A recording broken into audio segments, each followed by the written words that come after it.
Ya, shalom, selamat pagi. Ya, pesan Tuhan diambil dari Yeremia 31 ayat yang ke-25, kita baca. Yeremia 31. Ya, sebab aku akan membuat segar orang yang lelah dan setiap orang yang merana akan kubuat puas.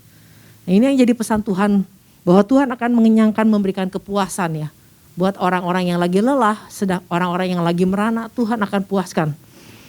Nah ini buat saya pribadi ini adalah sebuah kabar baik. Ini sebuah kata-kata penghiburan. Ya, dan saya percaya bahwa bukan saya doang yang lagi bergumul, tapi setiap kita pun punya pergumulannya masing-masing, ya. Nah, jadi kondisi apapun yang kita sedang hadapi, kelelahan, keletihan, pergumulan, ketika Tuhan ingatkan bahwa Dia adalah Allah yang akan mengenyangkan dan memberikan kepuasan, ini luar biasa. Ini luar biasa. Ya. Nah, ini orang yang lagi dalam kondisi kayak sekarang lagi puasa ya, lagi puasa. Orang lagi puasa, letih, haus, lemah. Nah, ketika ada yang menawarkan bahwa Dia akan memberikan kepuasan, ini sebuah kabar baik gitu loh. Nah, jadi buat saya pesan Tuhan ini, Tuhan sangat tahu apa yang saat ini sedang dihadapi oleh umat Tuhan. Tuhan sangat tahu apa yang sedang dihadapi oleh saya pribadi gitu. Makanya Tuhan ingatkan ini. Nah, jadi semua orang bisa mengalami letih lesu, lelah, lemah. Semua orang bisa mengalami itu. Dalam pelayanan pun juga orang bisa mengalami keletihan. Nah, tapi problemnya adalah gini.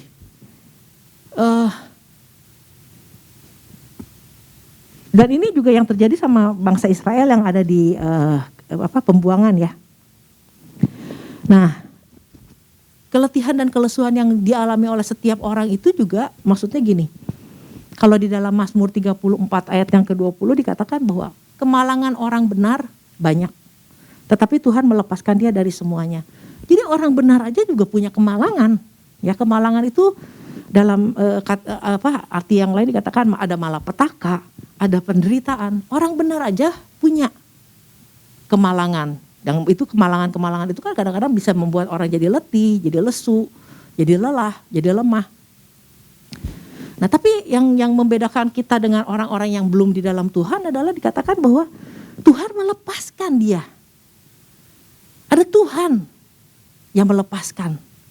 Ada Tuhan yang mau mengenyangkan, ada Tuhan yang mau memberi kepuasan. Nah, ini yang harusnya menjadi sebuah kekuatan buat kita. Kalau kita lihat di dalam Yeremia 31 ayat yang kedua, ini maksudnya gini, Yeremia 31 ayat yang kedua. Kita berurusan dengan Allah yang seperti apa sih sebenarnya? Beginilah firman Tuhan. Ia mendapat kasih karunia di padang gurun, yaitu bangsa-bangsa yang terluput dari pedang itu. Israel berjalan mencari istirahat bagi dirinya. Dari jauh Tuhan menampakkan diri kepadanya. Aku mengasihi engkau dengan kasih yang kekal. Sebab itu aku melanjutkan kasih setiaku kepadamu. Aku akan membangun engkau kembali sehingga engkau dibangun, hai anak darah Israel. Engkau akan menghiasi dirimu kembali dengan rebana dan akan tampil dalam tari-tarian orang yang bersukaria. Kita berurusan dengan Allah yang seperti ini, yang penuh dengan kasih yang kekal. Jadi artinya kita letih, lesu, lelah, lemah. Dari Tuhan gak ada masalah.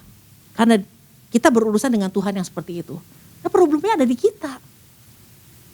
Problemnya ada di dalam diri kita sendiri. Nah, jadi Tuhan kan bilang bahwa marilah kepadaku yang letih, lesu, dan berbeban berat. Aku akan memberikan kelegaan. Aku akan memberikan anapau. Memberikan to give you rest. To give you refresh. To recover. Menyegarkan. Menghibur. Nah, kuncinya ada di kita. Mau datang apa seberapa kita mau datang sama Tuhan. Tuhan udah bilang marilah datang. Marilah kepadaku. Nah, masalahnya bukan Tuhannya yang tidak memberikan. Tapi masalahnya seberapa kita mau datang. Sesering apa kita mau datang sama Tuhan? Sedekat apa kita mau datang sama Tuhan? Poinnya kan di situ. Yesaya 40 juga kemarin Pak Isa katakan, orang yang menantikan Tuhan mendapat kekuatan baru. Nah, seberapa orang menantikan Tuhan, seberapa orang mau terkoneksi terus sama Tuhan. Nah, kemarin waktu kita komsel juga ada yang nanya sih, yang mungkin dia merasa udah lemah banget gitu. Caranya bagaimana untuk supaya nggak lemah? Dari Tuhan bilang dia punya kasih yang kekal. Dia datang kepada bangsanya, umatnya. Masalahnya dari kita, mau datang apa enggak sama Tuhan. Nah, kemarin juga Pak Ishak sempat sampaikan bahwa orang yang haus aja kalau udah dia haus banget, dia pasti cari air. Perempuan Samaria aja juga, dia tahu dia butuh air, tapi karena dia malu, dia tetap dia cari air walaupun siang hari bolong sendirian, dia tetap cari air. Karena memang dia tahu dia butuh itu. Nah, kembali lagi. Nah, problemnya kan di kita. Seberapa kita mau datang sama Tuhan, seberapa cepat kita mau datang sama Tuhan, seberapa sering kita mau datang sama Tuhan. Nah, kalau kita berlama-lama nggak mau datang sama Tuhan, sama seperti orang lagi gini, buang-buang air, nggak mau ke dokter, nggak mau cepet-cepet ke dokter, lama-lama dehidrasi loh. Begitu kita ke UGD udah dehidrasi, mau dimasukin dimasukin jarum infus aja udah susah. Udah kadang-kadang yang kayak begitu bisa terlambat dan akhirnya meninggal. Nah, jangan datang pada Tuhan udah waktu betul-betul udah dehidrasi. Nah, ketika Tuhan ingatkan ini bahwa datang waktu saat ini mungkin udah lama ada orang yang udah keletihan, kelesuan, udah betul-betul udah dalam keadaan yang susah. Inilah saatnya Tuhan bilang, ayo datang dong. Nah, kalau udah datang, kita mau sesering apa datang sama Tuhan? Kita mau secepat apa kita mau datang sama Tuhan? Nah, kalau kita lihat lagi di dalam Yeremia 31, jadi yang problem yang Tuhan bangsa Israel juga sama. Problemnya bukan di Tuhan, problemnya ada di bangsa Israel. Yeremia 31 ayat ke-22 di sini dikatakan, berapa lama lagi engkau mundur maju, hai anak perempuan yang tidak taat, sebab Tuhan menciptakan sesuatu yang baru di negeri, perempuan melangkul laki-laki. Berapa lama lagi engkau mundur maju? Ini bahasa Inggrisnya, how long will you get about, oh you backsliding daughter. Jadi ini yang dikatakan backsliding itu bukannya mundur maju, backsliding itu mundur. Jadi memang bangsa Israel udah pada mundur dan itulah yang membuat mereka menjadi letih. Bukan mereka bukan sekedar ada di Babel, tapi ketika orang-orang mundur, ketika orang tidak mau mencari Tuhan, maka keletihan itu akan datang. Orang kalau nggak cari Tuhan ya, dia akan cari pertolongan kemana-mana. Itu letih loh. Orang keletihan itu ketika orang udah mulai kompromi, ditawarin apa aja mau, itu letih loh. Coba ini, coba itu, coba ini, itu letih. Kesana kemari cari pertolongan itu letih. Dan ini yang terjadi sama bangsa Israel. Dikatakan dia adalah backsliding, itu artinya orang ini mundur. Dikatakan juga withdraw, udah keluar, udah berpaling. Udah, kalau yang namanya backsliding itu artinya kembali lagi mengerjakan hal-hal yang dulu pernah dilakukan, tetapi sesuatu yang tercela. Jadi kalau tadinya ikut Tuhan, semangat, udah mulai doa. Nah, begitu lemah, letih, lesu dan sebagainya, kembali lagi, tidak lagi berdoa. Artinya kembali lagi ke perbuatan yang zaman dulu. Ketika orang ikut Tuhan, udah mulai rajin baca Alkitab, begitu letih, lesu dan segala macam, mereka udah lagi malas untuk tidak lagi melakukannya. Dulu ibadah, sekarang enggak, karena udah kebiasaan, udah terlalu enak dengan ibadah online. Padahal kesempatan Tuhan udah kasih. Lu lelah, lu letih, datang sama aku. Dikasih kesegaran, dikasih kepuasan. Tapi orang bilang enggak. Gue mau nyaman, udah enak, udah males melangkah. Jadi keletihan itu bukan masalah fisik aja. Tapi ini berbicara masalah rohani. Seberapa kita mau datang sama Tuhan. Kalau udah sadar kita letih, lesu. Kemarin nanya juga. Apakah dia langsung mau melangkah, bersegera? Nah itu kan kembali lagi kepada keputusan masing-masing. Dari pihak Tuhan, gak ada masalah. Karena Tuhan kita. Kita berurusan dengan Tuhan yang kasihnya kekal. Yang mau memberikan kesegaran, yang mau memberikan pemulihan. Itu Allah kita. Nah, apa yang membuat kadang-kadang orang akhirnya mencari pertolongan kepada yang lain, mencari tidak lagi mau menyembah Tuhan? Ya karena memang hatinya udah nggak tetap sama Tuhan, nggak fully committed sama Tuhan, mudah goyah, mudah ditawari segala macam. Nah, makanya minggu lalu juga kita diingatkan harusnya punya pijakan yang kokoh seperti kaki rusa. Pijakan yang kokoh itu penting banget kalau mau mengalami pemulihan dari Tuhan, mau mengalami refresh dari Tuhan. Jadi jangan kayak bangsa Israel yang dalam kondisi tertentu dia bisa menyembah berhala. Kembali lagi menyembah berhala. Dalam kondisi tertentu dia mulai lagi mencari pertolongan kepada bangsa lain. Nah, jadi inilah yang sebenarnya yang membuat orang menjadi letih lesu. Terlalu banyak mencari pertolongan. Padahal kalau mau datang aja sama Tuhan, dia sumber. Dia bisa kasih apa yang kita butuhkan. Cuman kadang-kadang kan kita gak yakin. Tetap mau pakai kekuatan kita. Saya ingat waktu anak diculik gitu. Atau apalah kondisi kita waktu kita kepepet. Benar-benar dalam posisi yang gak tahu apa yang terjadi. Nah kalau ada orang yang tiba-tiba nawarin, udah gerak, ke dukun gerak. Dia mah bisa lihat. Dia tahu anak kita ada di mana. Kembali lagi. Nah kalau kita akhirnya ya udahlah cari dukun sana, itu lelah loh. Kenapa nggak cuma datang sama Tuhan dan percaya aja sama Tuhan? Waktu sakit punya banyak pilihan, ditawari pilihan ke alternatif A, B, C, D. Itu lelah loh lama-lama. Kenapa nggak kita punya pijakan yang kokoh? Apapun yang terjadi tetap percaya sama Tuhan. Dan Tuhan janji, orang yang teguh tetap sama Tuhan, aku akan memberikan kelegaan. Orang yang datang kepadaku, marilah yang datang kepadaku yang letih lesu berbeban berat, aku akan memberikan kelegaan. Cuman itu doang sih sebetulnya.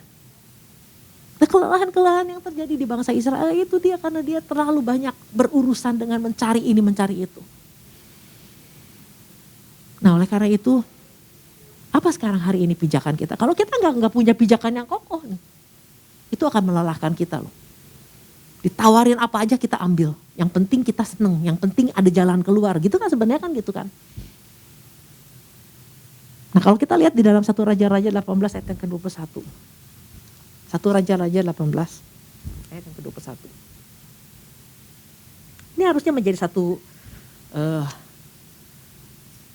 pertanyaan juga buat kita. 1 Raja-Raja 18 ayat yang ke-21. Lalu Elia mendekati seluruh rakyat itu dan berkata, berapa lama lagi kamu berlaku timpang dan bercabang hati? Artinya gak punya pijakan banget nih orang. Kalau Tuhan itu Allah, ikutilah dia. Dan kalau Baal, ikutilah dia. Simple sebenarnya. Kalau Tuhan Allah, kalau Tuhan itu Allah, ikutilah dia.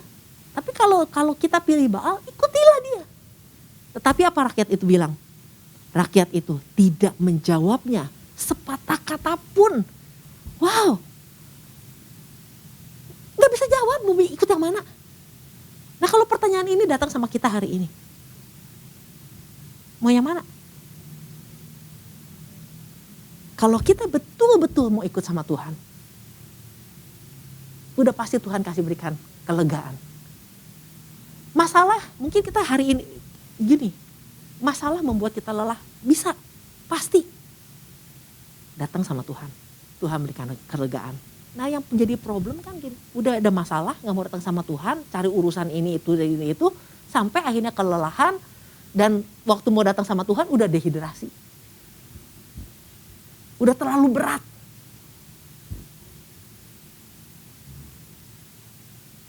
Kelelahan itu gak selalu datang gini. Nggak usah selalu tentang urusan penyakit dan urusan-urusan keuangan dan sebagainya.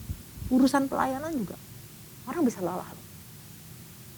Tapi kenapa Paulus yang namanya pelayanannya luar biasa, kesana kesini, dia bisa mengakhiri pertandingan. Jadi memang Tuhan ingatkan gini, kalau memang kita mau dalam kondisi punya masalah, letih, lesu, punya beban berat, dan kalau kita mau datang sama-sama Tuhan, kita gak akan sampai di titik yang namanya putus asa. Betul? Karena orang kalau udah putus asa, udah gak bisa ngapa-ngapain lagi, udah selesai hidupnya. Nah kalau kita lihat Paulus, kalau dia mau gak datang sama Tuhan, dia gak punya hubungan, dia gak dekat sama Tuhan, gak sering datang sama Tuhan, dia bisa selesai sebelum waktunya. Yang gak ada tuh yang namanya ayat, aku menyelesaikan pertandingan dengan baik, gak ada. Nah kalau kita lihat baca di dalam 2 Korintus 11, di dalam pelayanan pun orang bisa kelelahan. 2 Korintus 11 ayat yang ke-23, ini menarik sekali ini kalau dibaca. 2 Korintus 11 ayat yang ke-23. Apakah mereka pelayan Kristus? Aku berkata seperti orang gila. Aku lebih lagi. Aku lebih banyak berjeri lelah, lebih sering di dalam penjara, didera di luar batas, kerap kali dalam bahaya maut. 5 kali aku disesa orang Yahudi, setiap kali 40 kurang 1 pukulan. 3 kali aku didera, 1 kali aku dilempari dengan batu. 3 kali aku mengalami karam kapal. Sehari semalam aku terkatung-katung di tengah laut. Dalam perjalananku aku sering diancam dalam bahaya banjir dan bahaya penyamun. Bahaya dari pihak orang-orang Yahudi dan dari orang yang bukan Yahudi. Bahaya di kota, bahaya di padang gurun, bahaya di tengah laut dan bahaya dari pihak saudara-saudara palsu. Aku banyak berjeri lelah dan bekerja berat. Kerap kali aku tidak tidur, aku lapar dan dahaga. Kerap kali aku berpuasa, kedinginan dan tanpa pakaian. Dan dengan tidak menyebut banyak hal lain lagi. Ya, dengan tidak menyebut hal lain lagi. Urusanku sehari-hari yaitu untuk memelihara semua jemaat-jemaat. Jadi ada orang yang merasa lemah, tidak aku turut merasa lemah. Jika ada orang yang tersandung, tidakkah hatiku hancur oleh duka cita? Jika aku harus bermegah, maka aku akan bermegah atas kelemahanku.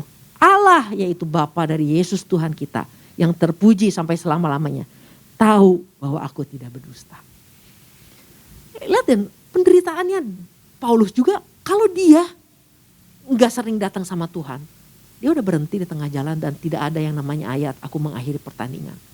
Dan yang membuat dia tidak putus asa, yang membuat dia tetap semangat, ya karena Tuhan yang memberikan kelepasan, Tuhan yang memberikan kelegaan yang selalu refresh dia. Karena hatinya tetap sama Tuhan. Apapun yang terjadi, dia gak akan pernah meninggalkan Tuhan. Dia tetap datang sama Tuhan. Ini problem kita kan gitu. Keluar masuk. Lihat situasi. Cari sendiri, pakai kekuatan sendiri. Datang sama Tuhan itu menjadi pilihan yang kedua. Nanti udah lelah, jangan sampai dehidrasi. Makanya Tuhan ingatkan melalui pesan ini. Ingat loh, lama-lama orang bisa dehidrasi.